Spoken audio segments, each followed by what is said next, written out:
ময়নাগুড়ির পূর্ব বারোঘরিয়ায় বাইসনের তাণ্ডব, আহত ৫, একজন আশঙ্কাজনক। রবিবার সকালে বাইসনের হামলায় উত্তাল হয়ে ওঠে জলপাইগুড়ি জেলার ময়নাগুড়ি ব্লকের পূর্ব বারোঘরিয়া এলাকা। স্থানীয় সূত্রে জানা গেছে, সকালে গ্রামবাসীরা গরু বাঁধতে গেলে আচমকাই দুটি বাইসনকে দেখতে পায়। তখনই দুই ব্যক্তি ওই বাইসনের সামনে পড়ে গুরুতরভাবে জখম হয়। তাদের চিৎকারে স্থানীয়রা ছুটে এলে এবং বাইসন দেখতে উৎসাহী আরও বহু মানুষ জমায়েত হলে তাতে পরিস্থিতি আরও জটিল হয়ে ওঠে। সেই সময় বাইসনের হামলায় আরও ৩ জন আহত হন। সব মিলিয়ে মোট ৫ জন আহত হয়েছেন, যাদের মধ্যে একজনের অবস্থা আশঙ্কাজনক। আহতদের তড়িঘড়ি জলপাইগুড়ি সুপার স্পেশালিটি হাসপাতালে নিয়ে যাওয়া হচ্ছে। বর্তমানে তাদের চিকিৎসা চলছে।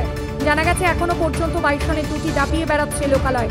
ঘটনাস্থলে বন দপ্তরের কর্মীরা উপস্থিত রয়েছেন এবং পরিস্থিতি নিয়ন্ত্রণে আনার চেষ্টা করছেন। প্রাথমিকভাবে অনুমান, পাশের গরুমারা জঙ্গল বা রামসাই এলাকা থেকে বাইসন দুটি লোকালয়ে ঢুকে পড়েছে। ঘটনার জেরে এলাকায় চরম আতঙ্কের পরিবেশ তৈরি হয়েছে। বন দপ্তর সূত্রে জানানো হয়েছে, বাইসনগুলিকে জঙ্গলে ফেরানোর জন্য প্রয়োজনীয় ব্যবস্থা নেওয়া হচ্ছে।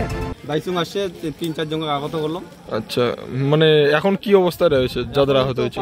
পাট খেতে আছে, এখন প্রচুর জনগণ এখানে দেখতে। মানে যারা আহত হয়েছে তাদের অবস্থা কি আছে? বর্তমানে নার্সিংহোমে আছে। নার্সিংহোমে আছে।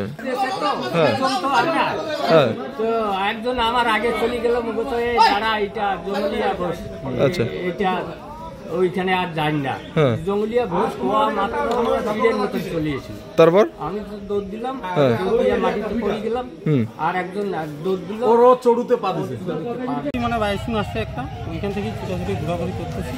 কিন্তু এখনই দেখলাম এইখানে ফাঁকা। এখন থেকে ডিপার্টমেন্টকে ফোন করছিলাম, ডিপার্টমেন্ট আসলো। এটা নাকি আমাদের মালসাই এরিয়া পড়ে।